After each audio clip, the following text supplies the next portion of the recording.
So I want to take a look at solutions to equations. So let's take a look at this first equation.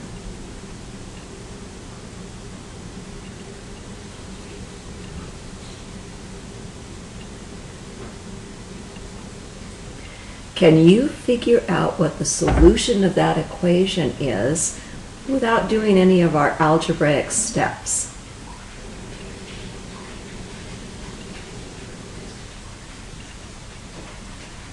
Okay, if you need more time, try and find that pause button. But let's just think about what number could we put in here for x that would make this statement true. So I need something plus 10 is 23.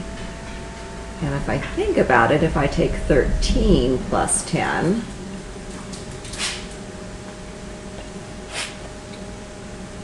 I'll get 23. So the solution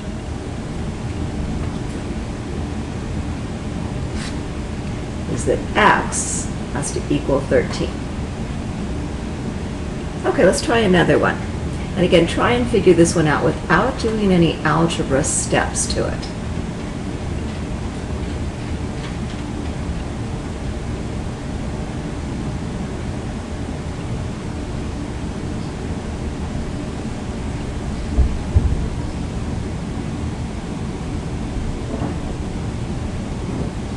Alright, so we want something for m,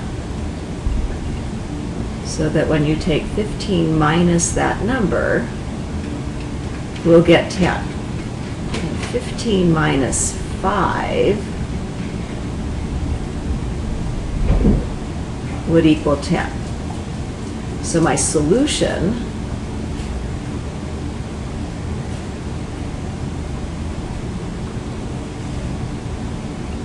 is m equals 5. And it's just 5. The minus sign was part of the original equation. So the m number is just equal to 5. So a solution is something that makes an equation true. Now let's go to something much more complicated.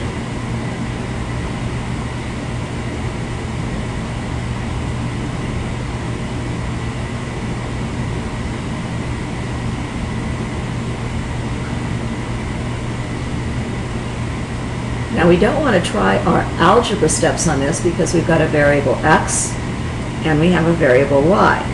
So can you think of something that would make this equation true?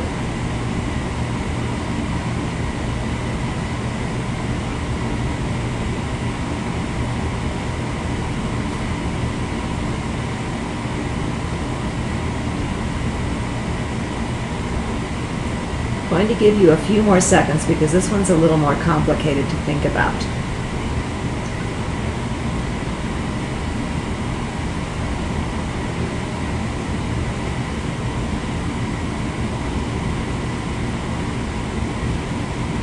Okay, I'm going to jump in now.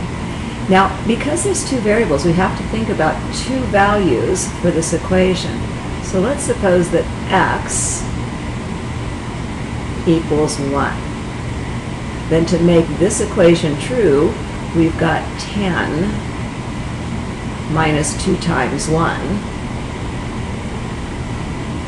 And that will be true if on the other side we have that y is equal to 8.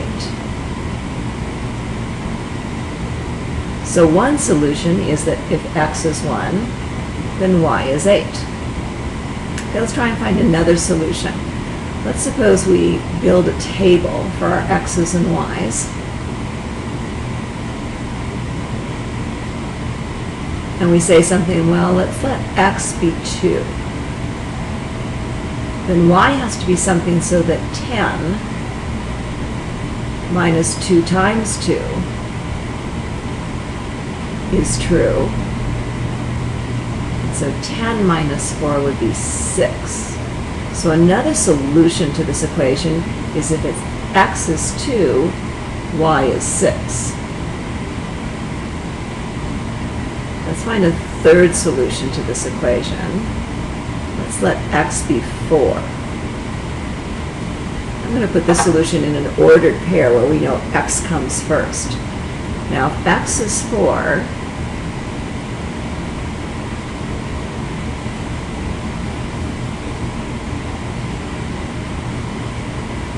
10 minus 8 is 2, then y would have to be 2. So what I've demonstrated is 3 different ways that we could write the solutions, and also 3 different solutions. We have one solution where x is 1, y is 8. We have another solution where x is 2, y is 6. And we have a third solution where x is 4, y is 2. Well, it turns out that for this equation there are an infinite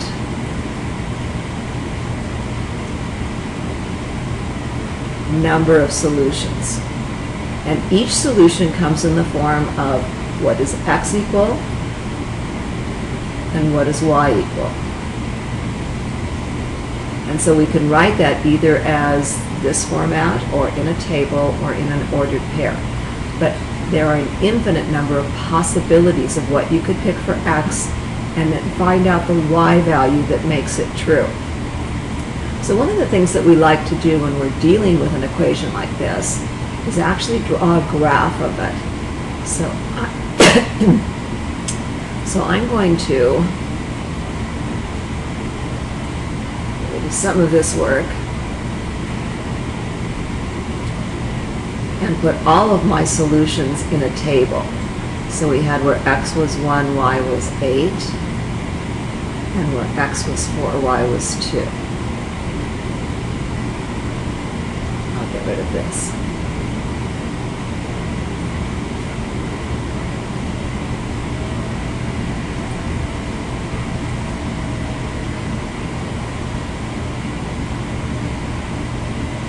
All right. So let's draw a graph of this solution.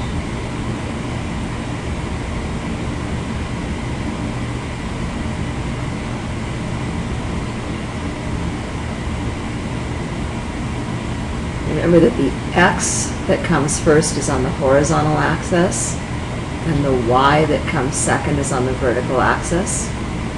We need values for x just up to 4.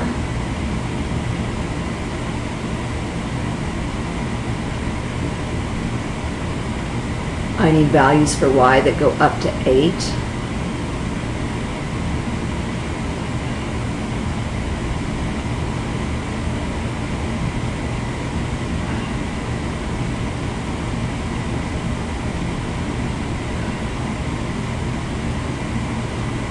And then I want to plot these points where x is 2, y is 6, x is 2, y is 6, where x is 1, y is 8, and where x is 4, y is 2. If I've done a good job with my graphing, these points should all line up in a straight line.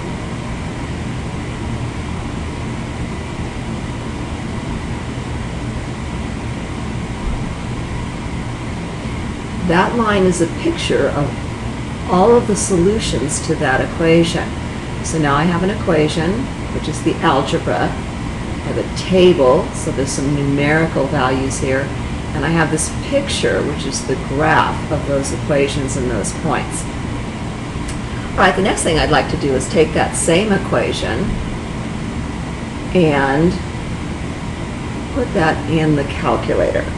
So the equation was y equals, I'm moving the y to the other side because that's how it looks on the calculator.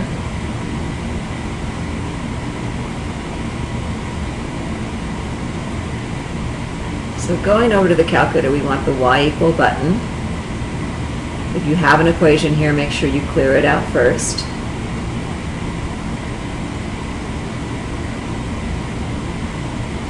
And write 10 minus 2x here in your calculator. So there's my 10 minus 2x. All right, the next step is I'd like to build a table for this equation. So I'm going to go to second.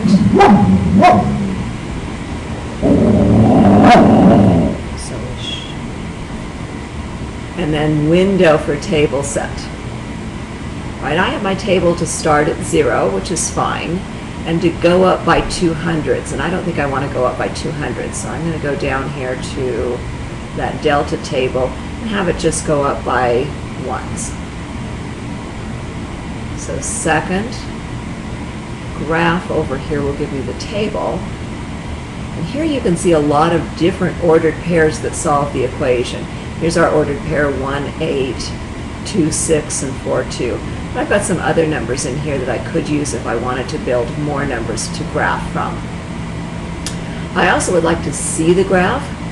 So let's go to our window and pick a reasonable window. Now this window starts at -100. You know, we were using very small numbers, so let's change that to start at -5. And this window goes up to 1200, and again, I think that's too much. Let's just go up to 10.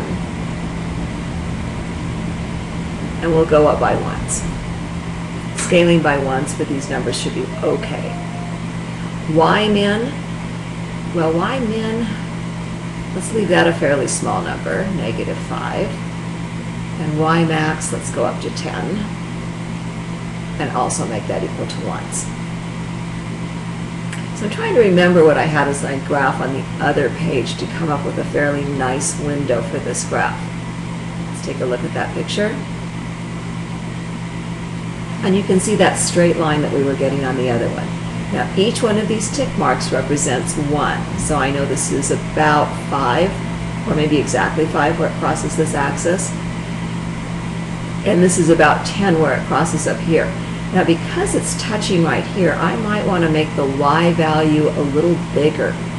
Let's go back into the window and change the Y max.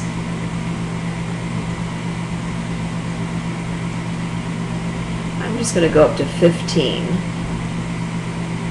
And now since I have to go clear up to 15, if I was putting this on paper, I would not go 1, 2, 3, 4, 5. I might go by 2s instead. So I'll change the Y scale also. Now the nice thing that that does for my graph is I get to see where this line goes through the Y-axis. One of the things you should get used to when you're practicing drawing graphs on your calculator is deciding on something and then maybe changing your mind. So when you look at a window and you want it to go higher, since that's the Y-axis, you would change Y-max. If you want it to go farther out to the right, since that's the X-axis, you would change X-max. And of course this side is X-min, and down here is Y-min. So you should be playing with your calculator until you get comfortable with making windows. All right, let's see what happens with a window if I decided to leave my scale for Y at 1.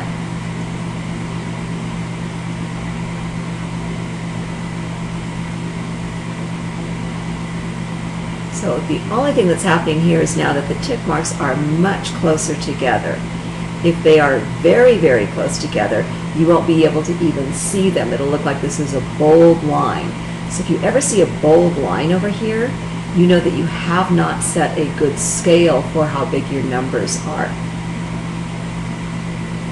Okay, we're going to have you go to a PowerPoint now and practice creating tables from equations, creating graphs from those tables, and then also practicing on the graphing calculator to make those same tables and to make those same graphs.